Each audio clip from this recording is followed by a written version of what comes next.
시간이 되었습니다.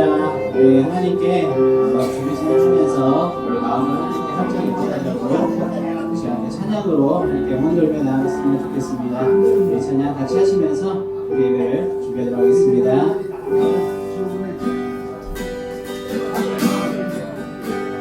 내가 사마리아에 가는 이유는 그곳에 울고 있었던 내가 있어서 햇볕이 따갑고 그늘도 없는 낮에 나는 기다렸던 나 내가 내게 오기를 아무도 찾지 않는 한낮의 물가에 어젯밤을 다 잠든 내가 내게로 온다 아무도 찾지 않는 한낮의 물가에 이제껏 삶에 지친 내가 내게로 온다 나는 사마리아 여인에게 말을 건다 기쁨에 참 말을 건다 하늘 보자 내려놓고 그래 여기에 왔다고 넌 내게 다시 이리 재촉한다 그 물을 내게 달라 한다 넌 이미 보았다 그 물은 여기에 바로 내 안에 있어 이렇게 고등학교를 하겠습니다. 내가 사마리아에 가는 이유는 그곳에 울고 있었던 내가 있어서 햇볕이 따갑고 그늘도 없는 낮에 나는 기다렸던 나 내가 내게 오기를 아무도 찾지 않는 낮의 물가에 어젯밤을 다 잠든 내가 내게로 온다 아무도 찾지 않는 한낮의 물가에 이제껏 삶에 지친 내가 내게로 온다 나는 사마리아 여인에게 말을 건다 기쁨에 참 말을 건다 하늘 보자 내려놓고 그래 여기에 왔다고 넌 내게 다시 이리 재촉한다 그 물을 내게 달라 한다 넌 이미 보았다 그 물은 여기에 바로 내 안에 있어 나는 사마리아 여인에게 말을 건다 기쁨에 참 말을 건다 하늘 보자 내려놓고 그래 여기에 왔다고 넌 내게 다시 이리 재촉한다 그 물을 내게 달라 한다 넌 이미 보았다 그 물은 여기에 바로 내 안에 있어 사랑의 주님 은혜와 사랑에 감사를 드립니다. 지난 한 달 동안도 한 주 동안도 그리고 올 한 해 동안도 주님의 은혜 안에 거하는 삶 살게 하여 주셔서 이 시간도 주님 자를 사랑하는 마음 주시고 주 옆에 나와 하나님의 예배할 수 있도록 인도하여 주시니 감사를 드립니다. 하나님 12월 이 한 달 마지막 남은 이 한 달을 주님의 귀한 우리의 삶을 드릴 수 있도록 하나님 이 시간 주장하여 주시옵소서. 우리 사마리아 여인과 같은 삶을 살고 있는 저희들에게 영원한 마르지 않는 생수의 물을 허락하여 주셔서 이 시간 주님의 사랑과 은혜가 넘쳐나는 귀하고 복된 시간 될 수 있도록 있도록 주님 은혜 베풀어 주시옵소서. 감사드리며 예수 그리스도 이름으로 기도합니다. 네, 박수 주시면서 하나님께 영광의 찬송 드리도록 하겠습니다.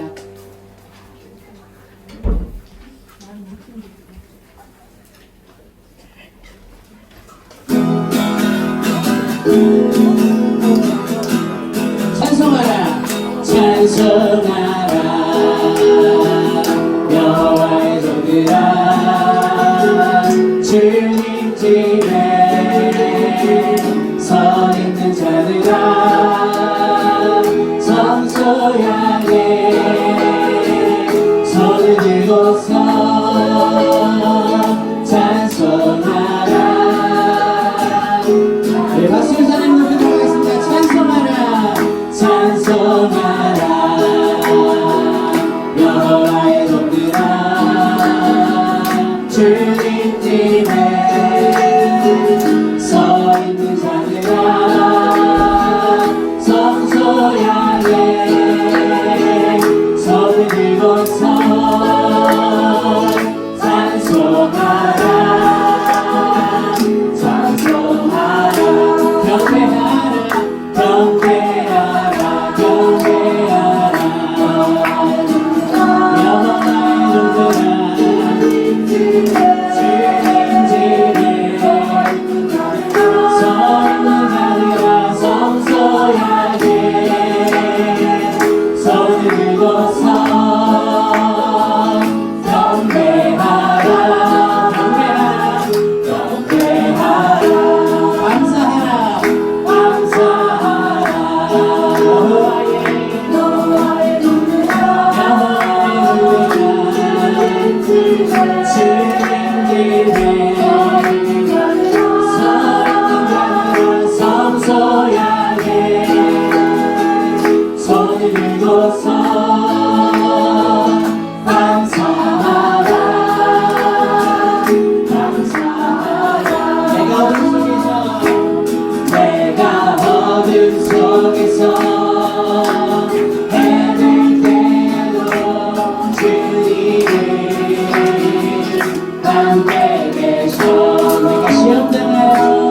내가 시험 당하여 괴로울 때도 주님이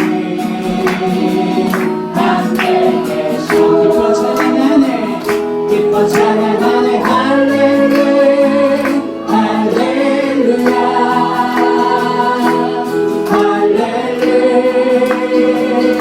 할렐루야 우리 모두 찬양 할렐루야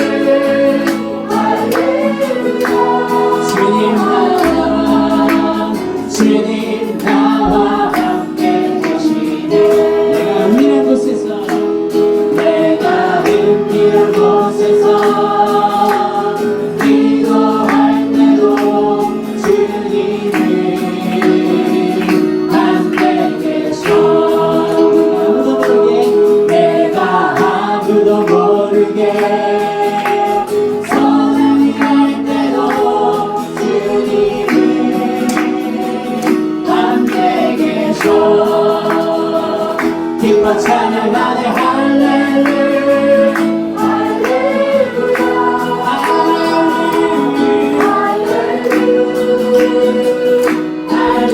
할렐루야 우리 모두 찬양 할렐루야 할렐루야 주님 나와 함께 계시네 힘이 없고 연약한 사람들에게 주님이 함께 계셔 세상 모든 형제와 자매들에게 주님이 함께 계셔 기뻐 찬양하네 할렐루야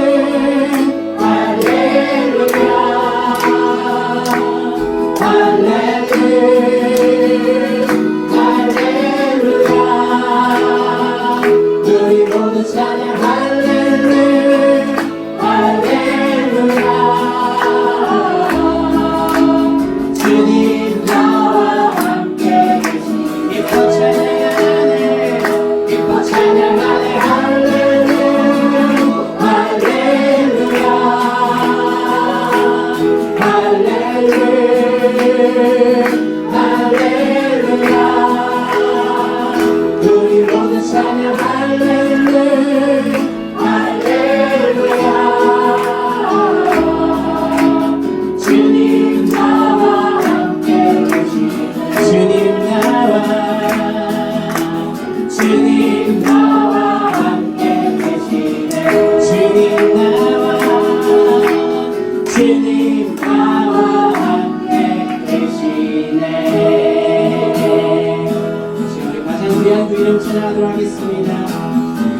예수 가장 귀한 그 이름 예수 언제나 기도드리자 오 예수 나의 손 잡아주시는 가장 귀한 그 이름 예수 찬양하기 원하네 예수 찬양하기 원하네 예수 저음과 낮음 대신이 오 예수 날 위해 고통 당하신 가장 귀한 그 이름 예수 아니 예수 왕이 되시는 예수 당신의 끝없는 사랑 오 예수 목소리 높여 찬양해 가장 귀한 그 이름 주는 평안 주는 평안 막힌 담을 모두 하셨네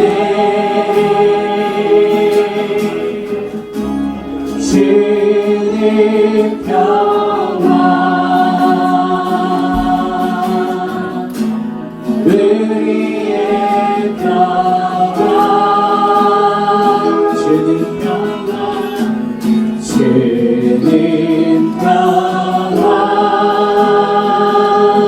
막힌 담을 모두 하셨네 주는 평안 우리의 평안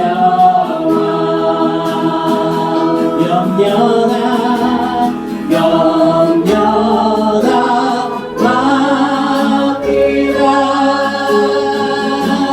주가 돌보시니 주는 평안 우리의 평안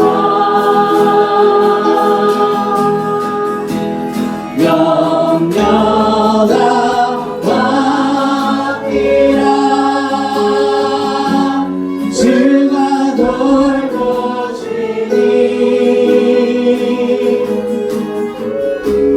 주는 평안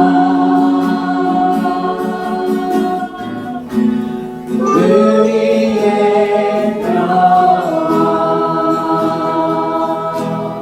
마지막 찬양하시고 예배에서 기도하도록 하겠습니다.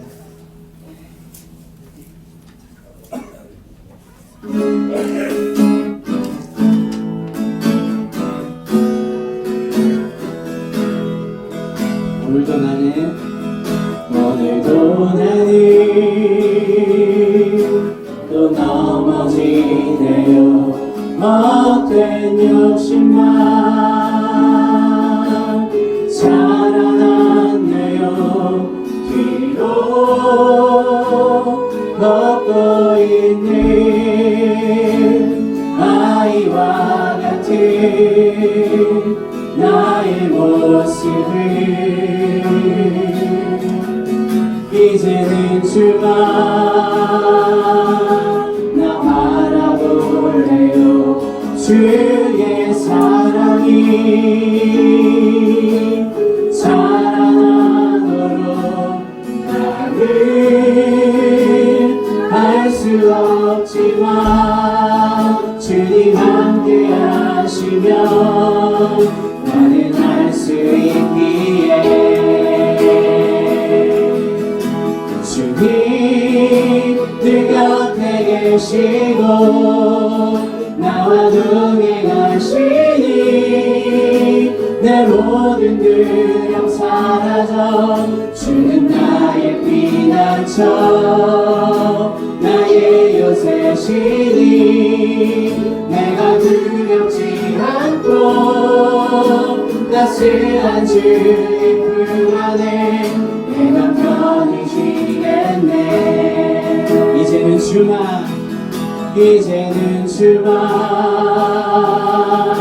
나 바라볼래요 주의 사랑이 자라나도록 나는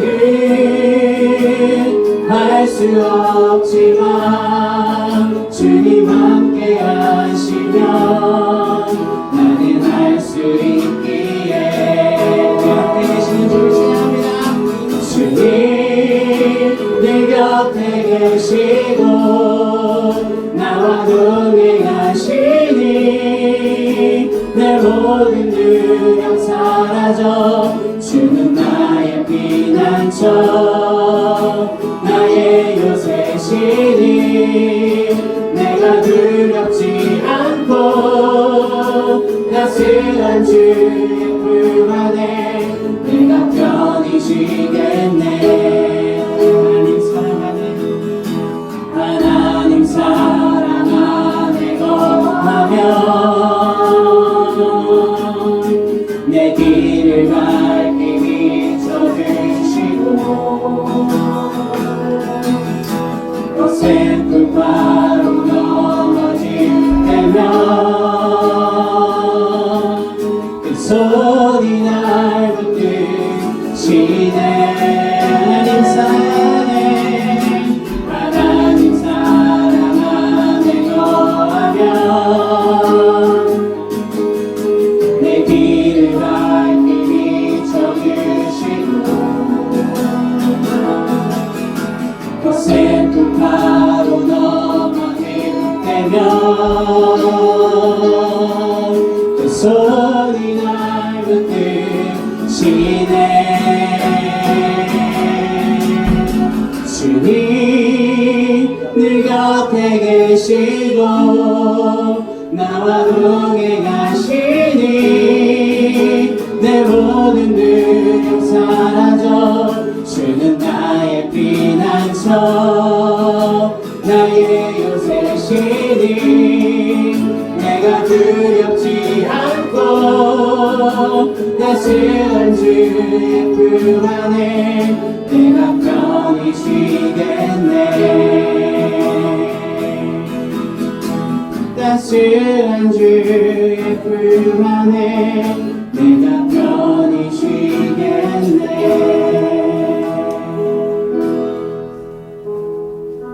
다 찾으셨습니까? 누가복음 1장 26절에서 38절까지 말씀 다 찾으신 줄 알고 교도하겠습니다.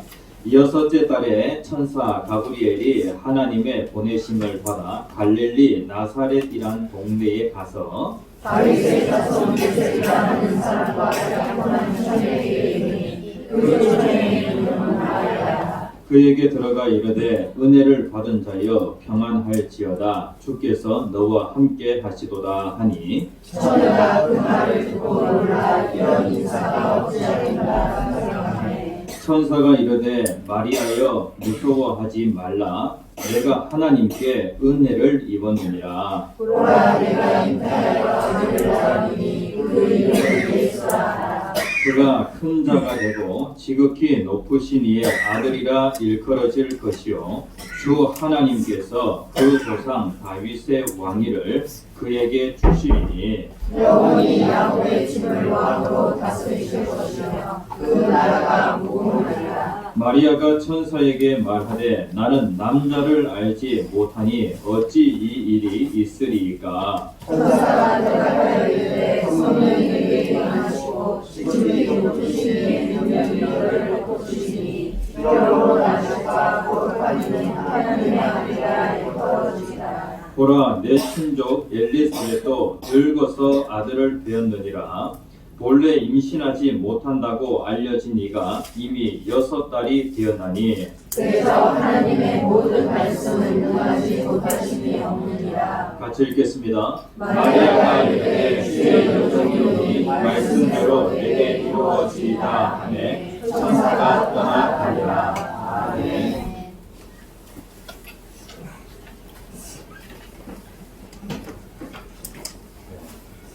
우리들의 교회가 대림이라는 주제를 가지고 12월 첫째 주 그리고 이제 오늘은 12월 둘째 주입니다. 계속해서 말씀을 나누고 있습니다. 기독교 전통에 12월 1일부터 12월 24일 그 기간을 대림절 혹 대강절이라고 그렇게 부르면서 지키고 있습니다. 이 대림절 기간에는요, 특별히 성탄을 기다리는 그 기간입니다. 이 기간에는 차분히 말씀을 묵상하고 그리고 기도하면서 성탄을 맞이해야 하는 것입니다. 우리에게 성탄 매년 오는 성탄인데 우리가 이 성탄을 기다리면서 잘 맞이하게 되어질 때에 반드시 다시 오시겠다고 약속하신 그 예수님도 잘 맞이할 수 있는 그러한 신앙의 사람으로 우리가 자라나게 되어지는 것입니다. 예수님 반드시 다시 오십니다. 오늘 제목 같이 한번 읽어봅시다. 시작. 마리아에게 임한 은혜. 오늘 이 시간에는 마리아에게 임한 은혜라는 제목으로 같이 은혜를 나누겠습니다. 야, 대림절. 특별히 이 대림절이 되어지면은 촛불 4개를 이렇게 초 4개를 준비하게 되어지는데 한 주 한 주 지나게 되어질 때 초를 킨다 그랬죠. 그래서 첫 번째 주, 두 번째, 세 번째, 네 번째 주 나름대로 다 의미가 있습니다. 오늘은 이제 두 번째 주입니다. 두 번째 주에는요, 두 번째 주에 그 키는 그 촛불은요, 회개의 촛불입니다. 특별히 예수님께서 이 땅에 왜 오셨습니까? 우리를 죄에서 구원해 주시러 오셨습니다. 그래서 우리는요, 우리 자신을 깨끗하게 정결하게 그렇게 하면서 이 주간을 잘 보내야 하겠습니다. 자, 오늘 말씀에 보면은 한 여인이 등장합니다. 이 여인은 굉장한 여인입니다. 예수님께서도 그리고 또 성경이 이 마리아에 대해서 여인들 가운데 인류 역사 가운데 많고 많은 여인들이 있었지만 그 여인들 가운데 가장 복 있는 여인이 바로 마리아다라고 그렇게 말씀을 하고 있습니다. 마리아는 은혜를 받은 자입니다. 오늘 성경 말씀에 보면은요, 이 마리아에게 누가 찾아오냐면은 천사 가브리엘이 찾아옵니다. 특별히 천사 가운데 가브리엘이라고 하는 천사 있거든요. 이 천사는 좋은 소식을 전해주는 그 천사입니다. 26절 말씀에 보면은 천사 가브리엘이라고 그렇게 말씀을 하고 있습니다. 천사 가브리엘이 하나님의 보내심을 받아서 어디로 가게 되어지냐면은 갈릴리 나사렛이란 동네에 가게 되어집니다. 특별히 성경이 갈릴리 나사렛이란 동네라고 그렇게 소개하고 있는 것은 그 당시에 누가복음을 받는 그 사람들이, 그러니까 이 누가복음의 1차 독자들 말입니다. 우리가 성경을 대할 때에 성경에 1차 독자가 있고요, 그리고 2차 독자가 있습니다. 오늘 우리는 누가복음을 읽는 2차 독자입니다. 그런데 누가가 이 누가복음을 썼을 때에는 나름대로 1차 독자가 있겠죠. 누가복음을 언제 썼냐면은 예수님이 십자가에 못 박혀 죽으시고 30년이 지나서 누가복음을 기록하게 되었습니다. 30년.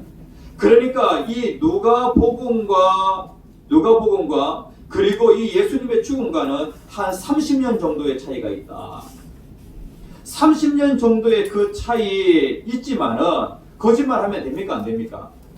거짓말로 쓸 수가 없는 겁니다. 불과 30년 정도밖에 차이가 나지 않기 때문에. 그래서 여기에 보면 지명이 나오고 사람 이름이 나오고 그리고 또 그때의 그 상황이 정확하게 기록되어 있는데 성경에 있는 이 모든 내용들은 다 역사적인 사실이라는 것입니다. 오늘 우리에게 2차 독자인 우리에게는요 2000년의 그 시간을 건너뛰어야 하지만은 그러나 그 당시의 사람들에게는 불과 30년 정도밖에 차이가 나지 않는 그런 시간의 간격을 가지고 있다. 그렇기 때문에 거짓으로 쓸 수가 없다라고 하는 것을 꼭 기억을 해야 합니다. 여기에 보면은 누가가 특별히 이 누가복음을 누구에게 썼냐면은 이방에 살고 있는 그 그리스도인들을 향하여서 이 누가복음을 썼습니다. 특별히 로마에 살고 있는 그러한 그 그리스도인들을 향하여 이 누가복음을 썼는데 여기에 보면은요 특별히 이 사람들은 갈릴리라고 하는 지역을 잘 몰라요. 그래서 여기에 보면은 이 마리아가 어느 지역 사람인지 분명히 밝히고 있는데 마리아는 갈릴리 나사렛이란 그 동네의 여인이라는 거예요. 그런데 이 나사렛이라고 하는 그 동네는요 산속에 푹 처박혀 있는 그러한 그 산골입니다. 산골. 삼면이 산으로 딱 둘러싸여 있고 남쪽 지역만 딱 이렇게 이제 트여 있는 그러한 그 산 속에 있는 그러한 마을입니다. 다시 얘기하면은 우리들의 교회가 삼면이 산으로 딱 둘러싸여 있고요. 그리고 또 북쪽에만 딱 트여 있잖아요. 마찬가지로 그 나사렛이라고 하는 그 동네는 완전히 산골이라는 거예요. 산골. 이 산골 처녀인 마리아에게 누가 찾아갔냐면은 천사 가브리엘이 찾아갔습니다. 그때에 이 마리아는 어떠한 상태였냐면은 약혼자가 있었어요. 예? 그 약혼자의 이름은 누구냐면은 바로 다윗의 자손 요셉이다라고 그렇게 말씀하고 있어요. 성경에 나와 있는 그 인물 하나하나가 다 가상의 인물이 아니라 이것이 신화가 아니라 역사적인 사실이라는 거예요. 특별히 한 인물을 소개할 때에 다윗의 자손 요셉이라고 그렇게 소개하고 있어요. 그러니까 이 마리아는 갈릴리 나사렛이라고 하는 그 동네 출신 여자이면서 그리고 약혼한 상태라는 거예요. 그런데 이 약혼자인 이 마리아에게 천사 가브리엘이 찾아와서 황당한 그 소식을 정말로 놀라운 그 소식을 전해주게 되었습니다. 그것이 무엇이냐면은 아이를 낳는다는 거예요. 아이를 낳는 거예요. 그런데 그 아이가 보통 아이가 아니라 하나님의 아들이라는 거예요. 이제 이 내용이 쭉 이렇게 기록되어 있습니다. 그런데 이 천사 가브리엘이 와서 인사를 하잖아요. 뭐라고 인사하냐면 28절 말씀에 그 중간에 보면은 은혜를 받은 자여 평안할지어다. 우리나라 사람들도 이렇게 만나면 인사하잖아요. 안녕하세요 라고 그렇게 인사하잖아요. 그런데 그 이스라엘 사람들도 인사할 때에 샬롬이라고 그렇게 인사합니다. 평화, 안녕, 안녕하세요라고 그렇게 인사를 해요. 네? 평안하시냐고 그렇게 인사를 합니다. 여기에 보면은 천사 가브리엘이 은혜를 받은 자여 평안할지어다라고 그렇게 인사를 하고 있습니다. 특별히 이 마리아를 향하여서 뭐라고 얘기하냐면은 은혜를 받은 자라는 거예요. 은혜를 받은 자, 은혜를 받은 자. 성경에 보면은요 은혜라고 하는 단어가 정말로 많이 나와요. 이 은혜가 무엇이냐면 간단히 말해서 그냥 선물이라는 거예요. 선물. 마리아는 큰 은혜, 큰 선물을 받았다는 거예요. 이 은혜라고 할 때의 은혜는요 자격이 갖추어져 있어가지고 보상해 주는 것을 은혜라고 얘기하지 않아요. 자격이 안 돼요. 그런데 자격이 되지 않음에도 불구하고 그 사람에게 호의를 베풀어 주는 것, 친절을 베풀어 주는 것을 은혜라고 그렇게 얘기를 합니다. 아니 마리아는 큰 은혜를 받았는데 마리아는 그러한 자격이 되는 여인이 아니라는 거예요. 마리아는요 예루살렘 사람도 아니에요. 그리고 또 왕족도 아니에요. 그러니까 저 갈릴리 나사렛이라고 하는 그 산골 처녀예요. 그런데 이 마리아를 향하여 천사가 뭐라고 얘기하냐면 은혜를 받은 자여 라고 그렇게 말씀을 하고 있습니다. 이 마리아에게 좋은 소식을 알려주게 되는데 그 전입니다. 수태고지라고 그렇게 저기에 기록되어 있습니다. 수태고지. 이게 뭐냐 하면은 천사 가브리엘이 좋은 소식을 알려주는데 이 처녀인 마리아에게 어떤 소식이냐면 처녀가 아이를 낳는다는 거예요. 오늘 성경 말씀에 보면은요 31절에 이런 말씀합니다. 천사가 30절 말씀에 네가 하나님께 은혜를 입었느니라 다시 한번 말씀하고 있어요. 그러면서 어떤 은혜냐면은 31절 같이 한번 읽어봅시다. 시작. 보라 내가 잉태하여 아들을 낳으니 그 이름을 예수라 하라. 예, 여기에 보면은요 아직 일어나지 않는 일이에요. 그런데 이것이 너무나도 반드시 일어날 일이니까 천사가 단언을 하고 있어요.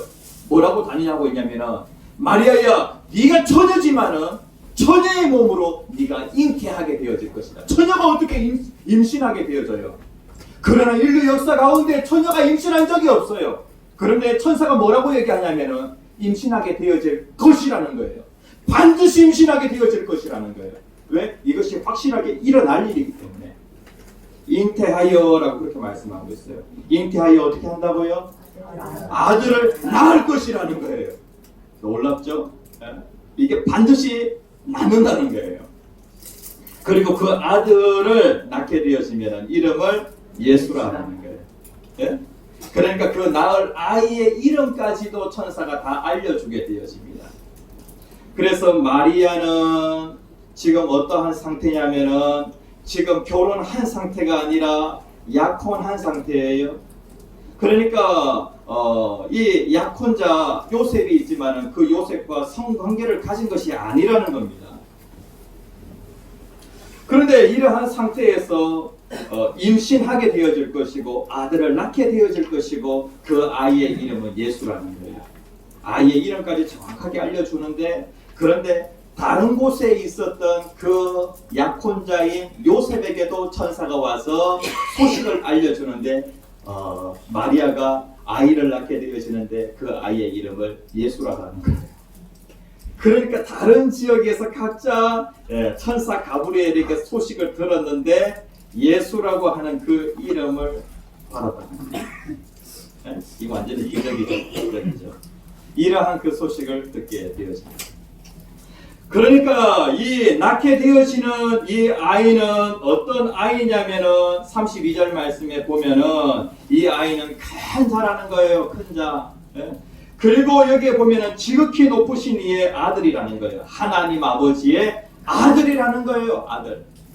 그러니까 이 마리아는 보통 아이를 낳는 것이 아니라 하나님의 아들을 낳는다는 것이죠. 큰 은혜입니까?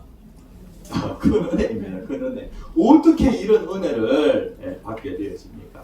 큰 은혜. 그래서 천사 가브리엘이 은혜를 받은 자여 그렇게 말씀하고 있습니다.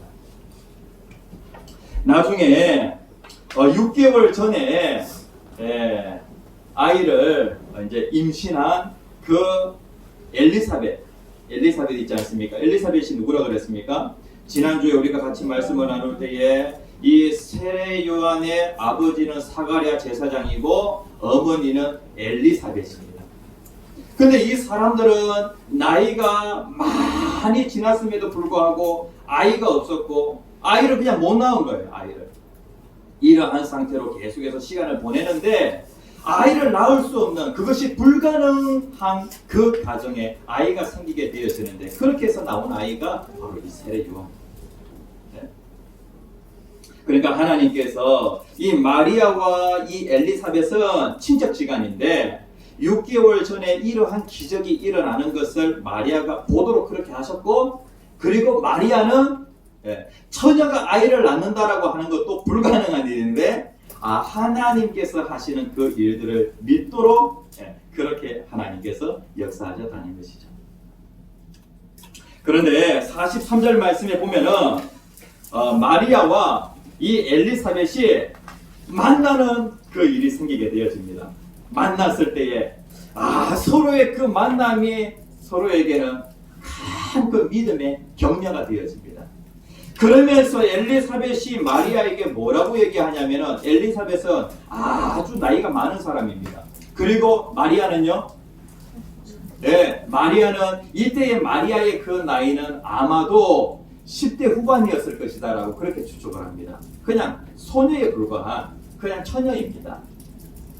그런데 이 엘리사벳이 이 제사장의 부인 이 사모님이 제사장 사모님이 이 마리아에게 뭐라고 얘기하냐면은 43절 같이 한번 읽어봅시다. 시작. 내 주의 어머니가 내게 나오니 이거 죄인이나. 예, 마리아를 향하여 뭐라고 얘기합니까? 내 주의 어머니라고 그렇게 얘기를 합니다.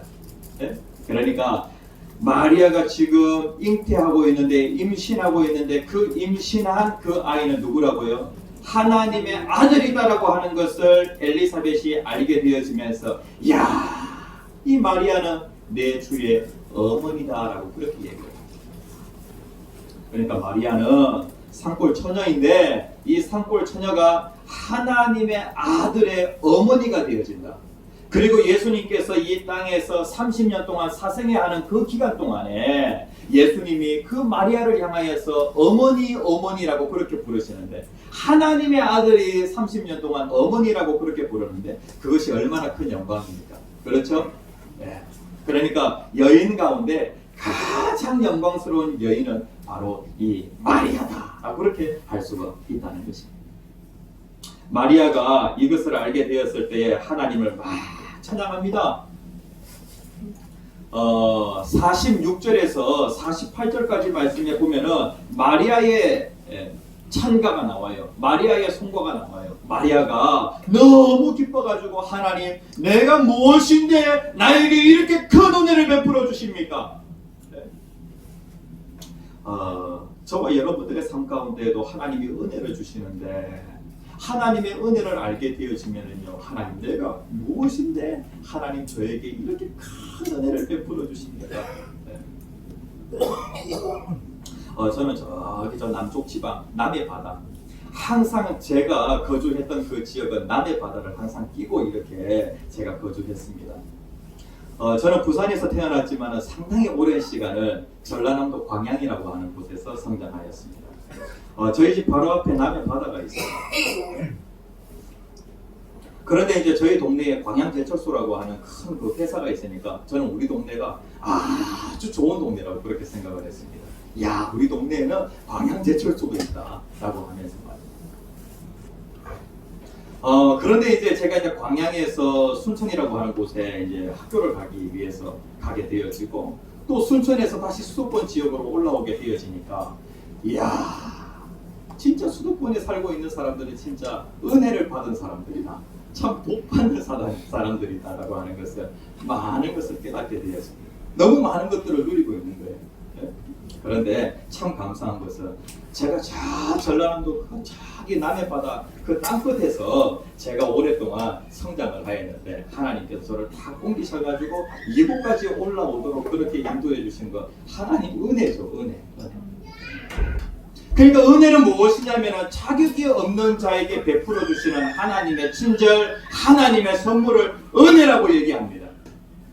하나님은 은혜를 주시기를 원하시는데 우리는 다 하나님의 은혜를 받을 만한 자격이 없어요. 그런데 하나님은 우리가 은혜가 필요하다는 것을 아시고 우리에게 가장 좋은 때에 은혜를 주시는 그런 하나님이십니다. 하나님의 은혜. 마리아는 하나님의 은혜를 받은 사람입니다. 그래서 이 마리아가 뭐라고 얘기하냐면은 이렇게 하나님을 찬양하고 있습니다. 46절, 48절 같이 읽겠습니다. 시작. 마리아가 이르되 내 영혼이 주를 찬양하며 내 마음이 하나님 내 구주를 기뻐하였음은 그의 여종의 비천함을 돌보셨음이라. 보라, 이제 후로는 만세에 나를 복이 있다 일컬으리로다. 네? 이 여종은요, 이 마리아는 어떠한 여인이냐면 정말로 비천한 여인이라는 거예요. 비천한 여인. 네? 그러니까 그 당시에 사람들은 갈릴리라고 할 때에 이방의 갈릴리라고 그렇게 얘기를 했어요. 사람들의 이미지가 이 갈릴리에 산다라고 하면은요, 그래도 이 유대 예루살렘에 산다라고 하면은 야, 좋은 곳에 산다라고 그렇게 생각을 해요. 그런데 이 사마리아를 지나가지고 또 더 위에 이 갈릴리 지역에 산다라고 하면은 유대 사람들이 뭐라고 얘기하냐면은 이방의 갈릴리래요. 그 땅은 그냥 이방 땅이나 다름없대요. 그리고 특별히 이 갈릴리 가운데에서도 산골 이 나사렛이라고 할 때에 특별히 성경에 보면은 뭐라고 얘기하냐면은 나사렛 예수라고 그렇게 얘기하니까 나사렛에서 무슨 선한 것이 날 수 있겠느냐라고 그렇게 얘기합니다. 얼마나 무시하는지. 예? 나사렛이라고 하는 그런 동네가 그런 동네예요. 이 마리아는요 정말로 비천한 여인이었어요. 그런데 하나님께서 그에게 은혜를 베풀어 주시는데 그 은혜를 알고 나니까 마리아가 하나님을 찬양합니다. 그러면서 만세에 나를 복이 있다 하리로다. 오고 가는 그 모든 세대 가운데 내가 가장 복 있는 여인이다라고 하면서 그가 하나님을 찬양하고 있습니다. 오늘 이 자리에 앉아 계시는 저와 여러분들에게도 하나님께서 큰 은혜를 베풀어 주셨습니다. 그래서 여러분들의 그 고백이 자연스럽게 무엇으로 나와야 되냐면 찬양으로 나와야 됩니다. 하나님 만세, 저는 정말로 복 있는 사람이에요. 네. 왜? 하나님의 은혜를 받았습니다. 그래서 여기에 보면은 마리아는 어떤 사람인가? 은혜를 받은 사람. 그런데 이 마리아 정말로 굉장한 사람인데 천주교에서는요 마리아를 과대평가합니다. 그리고 개신교에서는요 마리아를 또 과소평가합니다. 너무 과대평가해도 안 되고요. 또 너무 과소평가해도 안 됩니다. 우리 개신교에서는 이 마리아는 좋은 신앙의 모델이 되어집니다. 마리아를 우습게 생각하면 안 됩니다. 마리아는 굉장한 믿음을 가지고 있는 그러한 사람입니다. 그런데 이 천주교에서는요 또 이 마리아를 너무 과대포장해버리는 거예요. 마리아는 죄가 있습니까? 없습니까? 뭐라고 얘기하냐면 마리아는 죄가 없다라고 그렇게 얘기를 합니다. 죄가 없다. 네? 그 다음에 또 마리아는 평생 정결하였다. 예수님의 동생이 있습니까? 없습니까? 예수님은 남자와의 그 관계에서 낳은 것이 아닙니다. 성령으로 잉태하여서 낳았습니다. 그런데 이 마리아, 예수님의 그 동생들이 있지 않습니까? 그 동생들은 요셉과 마리아의 그 관계 속에서 나왔습니다. 그런데 이제 어떻게 얘기하냐면 마리아는 평생 정결하였다. 그렇게 얘기합니다. 그리고 마리아는 심지어 승천하였다라고 그렇게 얘기합니다. 마리아는 하나님의 어머니다. 아니 예수님의 육신의 어머니는 맞습니다. 그런데 하나님의 어머니는 아니랍니다. 그리고 또 예수님은 하나님의 어머니이기 때문에 우리가 기도할 때에 마리아의 그 이름을 가지고 마리아의 도움을 받아서 그렇게 우리가 하나님께 기도하게 되어질 때 하나님 응답해 주신다. 이렇게까지 얘기를 합니다. 우리의 중보자는 유일한 중보자는 예수님밖에 없으시죠. 마리아는 하나님과 우리 사이에 그 다리를 놓아주는 그 중보자가 될 수가 없는. 왜 너무 과대평가해도 안 되고요. 또 우리 개신교가 또 너무도 과소평가해도 안 돼요. 마리아는 굉장한 믿음을 가지고 있었어요. 왜 하필 마리아인가? 마리아에게 뭔가 믿음이 있다는 거예요. 믿음. 하나님께서는 지금도 오늘 이 시간에도 하나님은 은혜의 비를, 은혜의 소나기를 막 부어주십니다. 문제는 뭐냐 하면 믿음의 그릇이 얼마만큼 되었습니다. 오늘 이 자리에 앉아 계시는 성도님들 믿음의 그릇 차이가 다 있는 거예요. 어떤 사람은 하나님께서 부어주시는 은혜는 동일한데 문제는 뭐냐 하면 믿음의 그릇이 작은 사람이 있고요 또 큰 사람이 있고요 믿음의 그 그릇만큼 하나님의 은혜를 담게 되지. 믿음의 그릇만큼. 마리아는 믿음이 있는 그러한 사람입니다. 어떠한 믿음을 가지고 있었냐면 마리아는 순결한 믿음을 가지고 있었습니다. 순결한 믿음. 우리는요 우리의 육체도 순결해야 되겠고 그리고 또 우리의 영혼도 순결해야 되겠습니다. 27절 말씀에 보면은 1장 27절 같이 한번 읽어봅시다. 시작. 다윗에게서 요셉이라는 사람과 약혼한 처녀에게 그 처녀의 이름은 마리아라. 예, 이스라엘의 결혼 제도를 보면은요 지금 마리아는 어떤 상태냐면은 약혼 상태예요. 예? 옛날에도 이제 우리나라에 이런 그 결혼 제도가 있었어요. 양쪽 집안에서 서로의 그 자녀들을 눈여겨보게 되어집니다. 당신과 이렇게 사돈을 맺었으면 좋겠다. 당신의 그 아이와 우리 아이가 이렇게 결혼을 했으면 좋겠다. 나름대로 이렇게 이제 약정을 하게 되었습니다. 약정. 그리고 이제 그 아이가 13세가 지나게 되어지면은 이스라엘에서는 이제 성인으로 보는 거예요. 13세가 지나면은. 그러면서 그 아이들에게 물어봐요. 아버지가 저쪽 집안의 그 아버지와 이렇게 약정을 하였는데 네가 생각하기에 저 집 그 아들이 어떻다고 생각이 되어지냐라고 이렇게 물어봐요. 그래가지고 이제 좋다라고 그렇게 얘기하면은 서로 이제 약혼을 하게 되었습니다. 그러니까 보통 이제 약혼을 할 때에 13세가 지나게 되어지면은 그때 13세 이상이 되어지면은 그때 약혼을 하게 되어져요. 그리고 이 약혼을 하고 나서 한 1년 정도 서로 이제 법적으로는 결혼 관계지만은 그러나 이 약혼 기간에는 서로 성관계는 가질 수가 없어요. 깨끗하게 자기 자신을 지켜야 되는 그러한 기간이에요. 그리고 이제 1년이 지나게 되어지면 결혼을 하게 되어지죠. 그러니까 이때의 마리아의 그 나이는 아마도 13세에서 20세, 그러니까 이 10대 후반 정도 되어지는 그 나이였을 것이다. 상당히 어린 나이였다라고 그렇게 이제 추측을 해볼 수 있습니다. 그런데 성경이 이 마리아와 관련하여서 이 사람은 약혼한 처녀다라고 하는 것은 무엇이냐면 이 사람이 지금 약혼의 상태를 계속해서 유지하고 있다라고 하는 것은 무엇입니까? 순결을, 육체적인 순결을 끝까지 잘 지켜나가고 있다는 것이죠. 그런데 만약에 그 기간 동안에 순결을 어기게 되어지면 어떻게 되어지냐면 그 동네 사람들이 돌로 쳐서 그 사람을 죽이게 되어집니다. 이러한 그 이제 재판이 있게 되어지죠. 그런데 지금 마리아가 약혼인 그 상태를 잘 유지하고 있다라고 하는 것은 무엇이냐면은 그가 순결을 잘 지키고 있다는 것입니다.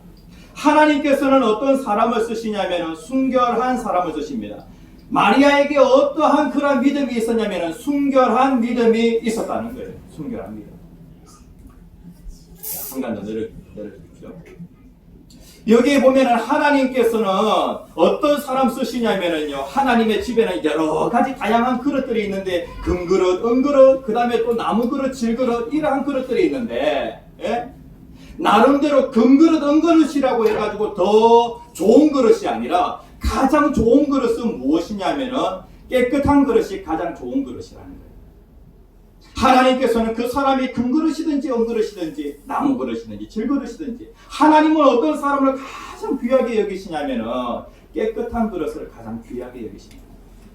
그래서 오늘 이 마리아를 보면서 마리아는 정말로 육체적으로도 순결하고 또 영적으로도 순결한 그러한 믿음을 가지고 있었던 사람입니다. 경제학자들에 의하면은요, 국가가 깨끗해지면은 국가의 그 청렴도가 1% 올라가게 되어지면은 국민 그 1인당 국민 소득이 0.029%가 올라갑니다. 올라간다고 해요. 우리나라는 OECD 회원국 중에서 국가 청렴도가 상당히 낮은 편인데 중간 정도까지만 올라가도 경제 성장률이 한 4% 정도가 되어집니다. 그러니까 세상의 경제학자도 깨끗한 것은 경쟁력이 있다라고 그렇게 얘기해요. 하나님께서도 어떤 사람을 정말로 귀하게 여기시냐면 깨끗한 사람, 이 사람을 하나님께서 귀하게 쓰십니다. 다음 넘겨주세요. 그리고 이 마리아는 어떠한 믿음을 가지고 있었냐면 두 번째 다시 한번 읽어봅시다. 시작. 긍정의 믿음을 가진 마리아. 긍정의 믿음. 우리가 긍정의 믿음이라고 하면은요, 어떻게 생각을 하냐면은 긍정의 믿음이라고 했을 때에 나에 대한 그런 긍정의 마음을 얘기해요. 세상에서 긍정의 힘이라고 할 때에 내 안에 있는 뭔가 이 긍정의 힘 그걸 얘기를 해요. 그게 아니라 마리아에게 있었던 이 긍정의 믿음은 하나님의 말씀 능력에 대해서 긍정하는 그런 믿음이에요.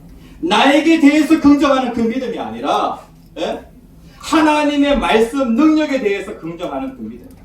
34절 말씀에 보면은 천사 가브리엘이 이 마리아가 처녀임에도 불구하고 아이를 낳는다고 얘기를 합니다. 34절 같이 한번 읽어봅시다. 시작. 마리아가 천사에게 말하되 나는 남자를 알지 못하니 어찌 이 일이 있으니까. 다시 한번 얘기하고 있어요. 나는 남자를 알지 못한대요. 다시 얘기하면 안다라고 하는 것이 무엇이냐면 남자와 성적인 관계를, 깊은 관계를 갖지 않았다는 거예요. 그런데 어떻게 아이를 낳을 수 있어요? 근데 여기에 보면은요, 어찌 이 일이 있으리까? 라고 그렇게 얘기하고 있어요. 이것은 무엇이냐면은 그 일이 나에게는 절대로 일어날 수 없습니다. 이런 말이 아니라 어떻게 그 일이 일어날 수 있는지 저에게 가르쳐 주십시오. 라고 하니까 설명을 해주고 있는데 어떤 설명을 하고 있냐면은 35절에 하나님의 능력이 있지 않느냐? 여기에 보면은 성령이 너희에게 임하시고 지극히 높으신 하나님의 능력이 너를 덮으시게 되어지면은 이러한 일이 나타나지 않겠느냐라고 그렇게 얘기를 합니다. 이게 바로 긍정의 힘입니다. 이것이 바로 긍정의 믿음입니다. 무엇에 대해서 긍정하냐면 하나님의 말씀, 하나님의 능력에 대해서 긍정하는 그 믿음을 얘기합니다. 이게 하나님 말씀이니까 내가 거기에 대해서 그대로 내가 받아들이는 거예요. 성경에 보면은 이 아브라함의 아내 사라가 있잖아요. 그 사라는요 경수가 끊어진 그런 상태입니다. 아이를 전혀 생산할 수 없는 그러한 상태입니다. 그런데 그럼에도 불구하고 사라가 하나님의 능력이 그에게 임하게 되어지니까 아이를 낳게 되어집니다. 90세인 그 여인이 아이를 낳게 됩니다. 그리고 또 이 마리아는 무엇을 경험하였냐면 자기의 친족 엘리사벳이 나이가 많아가지고 아이를 낳을 수 없는 그런 상태였습니다.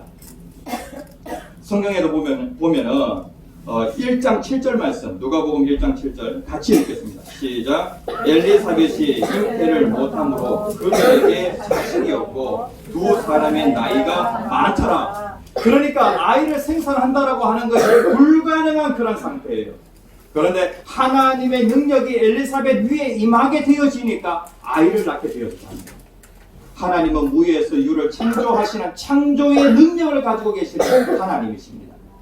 우리의 삶 가운데도 마찬가지예요. 하나님의 능력이 우리를 덮으시게 되어지면 하나님의 역사가 나타나게 되어집니다. 어떻게 이 일이 일어날 수 있습니까? 내 힘이면 안 되는데 하나님의 능력이면 된다는 거예요. 이렇게 긍정의 믿음을 가지고 있다.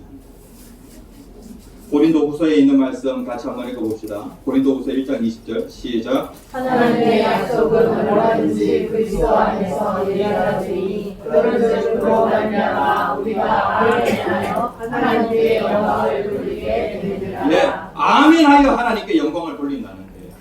성경에 기록되어 있는 그 말씀, 하나님이 나에게 하시는 말씀으로 그렇게 받아서 내가 아멘 반드시 그렇게 되어질 것입니다 라고 그렇게 내가 고백하게 되어지면 내 삶 가운데 그 긍정의 믿음이 일을 하여서 하나님의 놀라운 역사가 나타나게 되어지는 것입니다. 아, 이게 하나님의 말씀이지, 이것이 바로 하나님의 능력이지, 그 능력은 오늘날 아멘하는 나에게도 그 능력이 나타난다. 마리아에게 나타났던 그 기적은 하나님의 능력으로 되어진 것입니다. 우리가 살아가면서 이제 학자들이 이렇게 연구한 바가 있습니다. 인간은 죄인입니다. 죄인인 인간은요 너무 부정적이에요. 그런데 성장의 그 과정 속에서 부정적인 말을 많이 들을까요? 긍정적인 말을 많이 들을까요? 예? 부정적인 말을 너무 많이 들어요. 그런데 긍정적인 말과 부정적인 말의 그 차이가 어느 정도 차이가 날까요? 어떤 학자가 17세까지 한 사람이 자라면서 어떤 말을 많이 듣느냐, 부정적인 말은 평균적으로 한 15만 번 듣는데요. 그런데 긍정적인 그 말은요 5,000번밖에 못 듣는데요. 여러분들의 성장 과정에서도 마찬가지죠. 부정적인 말을 얼마나 많이 듣습니까? 그리고 뭔가 일을 해보려고 하면은 사람들이 주변에서 말을 하는데 부정적인 말을 하는 사람들이 너무나도 많아요. 최고의 그 판매 왕이라고 하면은, 영업 왕이라고 하면은 미국의 역사 가운데 이 내성마비를 가지고 있는 포트라고 하는 이 사람을 볼 수가 있습니다.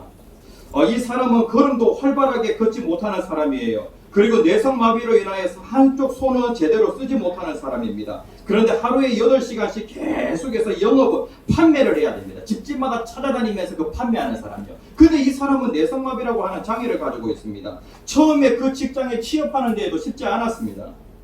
그런데 항상 그 어머니가 너무나도 훌륭한 어머니예요. 그래가지고 어머니가 항상 이 내성마비인 빌포트에게 항상 얘기를 하는, 너는 할 수 있다, 너는 할 수 있다, 계속해서 얘기해 주는 거예요. 그런데 하루는 그렇게 자기에게 긍정적인 말들을 많이 해주었던 그 어머니가 알츠하이머 병으로 인하여서 요양원에 들어가게 되었습니다. 더 이상 자기에게 그런 말을 해주는 사람이 없어요. 그럼에도 불구하고 그는요 계속해서 이제 그 판매를 하게 되어지고, 그 판매를 하면서 이 사람은 판매 왕이 되어집니다. 영업 왕이 되어져요. 네? 어렸을 때에 어머니가 항상 해주셨던 그 말을 기억합니다. 그러니까 세상 사람들도 누가 나에게 해준 그 말, 그것이 큰 힘이 되어지는데 하나님께서 성경을 통하여 오늘 저와 여러분들에게 하시는 그 말씀, 야, 하나님이 이런 분이시지. 내 삶 가운데 이러한 기적의 역사는 내 삶에도 일어난다. 예? 이렇게 되어질 때에 내 삶에 하나님의 역사가 나타나는 줄 믿습니다. 이 마리아를 보면은 세 번째, 다음 넘겨주십시오. 순종하는 믿음. 천사가 다 알려줘요. 이렇게 하나님의 역사가 나타난다. 하나님이 하시면 된다라고 그렇게 얘기를 해요. 그러니까 마리아가 어떠한 고백을 하게 되어지냐면은 38절 말씀 같이 한번 읽어봅시다. 시작. 마리아가 이르되 주의 여정이오니 말씀대로 내게 이루어지이다. 예, 말씀대로 내게 이루어지이다. 예, 이렇게 반응을 하게 되었습니다. 그러니까 그대로 이게 하나님 말씀이면 그대로 말씀대로 되어질 줄 믿습니다. 라고 그렇게 나아가게 되었습니다. 그래서 이 마리아를 통하여서 하나님의 아들이 잉태되어지고 아들을 낳게 되어지고 그 아들이 예수님이 되어집니다. 마리아는 예수님께서 이 땅에 오시는 데에 이러한 대단한 믿음을 가지고 있었던 한 여인, 그 여인을 통하여 예수님은 이 땅에 오십니다. 오늘 우리들의 교회 성도님들도 마찬가지로 우리가 성탄을 준비하면서 이 여인과 같은 그러한 믿음의 사람이 되어야 하겠습니다.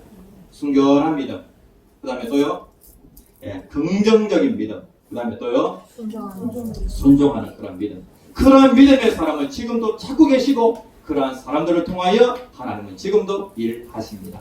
다 함께 주여 세 번 크게 외치시고 기도하겠습니다. 주여, 주여, 주여.